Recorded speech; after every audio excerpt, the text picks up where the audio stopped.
I was going to ask him, though, if the Heat don't get KD or Giannis, is it a disaster going into next season? If they're bringing back the same team? Yep. Yeah. Andrew Wiggins, Tyler Hero, Bam Adebayo. Essentially, I mean, you can make smaller acquisitions. Right. But if they don't get KD or Giannis, is it a disaster of an offseason? Here's why I would say no, because I think the Heat should still be positioning themselves for 2026. If they can't get Durant, if they can't get Giannis, be smart, remain flexible. However, with that being said, Hawk, nobody's going to like that answer. I was going to say, People tough to sell. Tough to sell. Right. But don't forget, a lot of stuff happens during the season prior to the trade deadline. Look at the Warriors getting Jimmy Butler. They exercised some patience during the offseason, and it worked out pretty well for them until Steph Curry got hurt. Who knows if he stays healthy?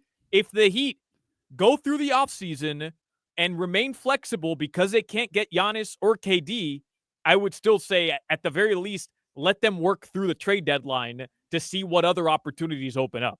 That's a tough, but I think that's an even tougher sell, though, is not just like not doing anything, but like, then I'll be patient. It's coming later. Oh, for sure. Nobody's going to like that answer. No, everybody's going to hate that answer. But also, I'd prefer that, truthfully, than just trading off Tyler Hero for whatever, or just to make moves for the sake of making moves. I'm saying, essentially, you've got two giant whales out there, KD and Giannis. And I could even make the argument that KD is I mean, I'm not even making the argument. He's nowhere near the whale that Giannis is, just based on his age and his injury history.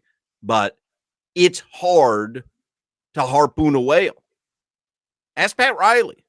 Like, he loves doing it. It's very difficult.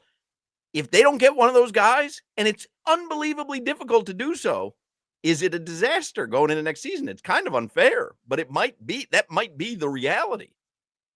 It's the reaction people are going to have no matter what happens. Even if Giannis goes for 72 first-round picks. Right. Like, people are just, it doesn't matter. Like, another one you didn't get. Heat fans are desperate for an acquisition, for a big-time move. And unless that happens, the reaction is going to be Sleepy Pat. Somebody go wake him up. It just is what it is. Meanwhile, Bill Zito out here wheeling and dealing Will Weedo.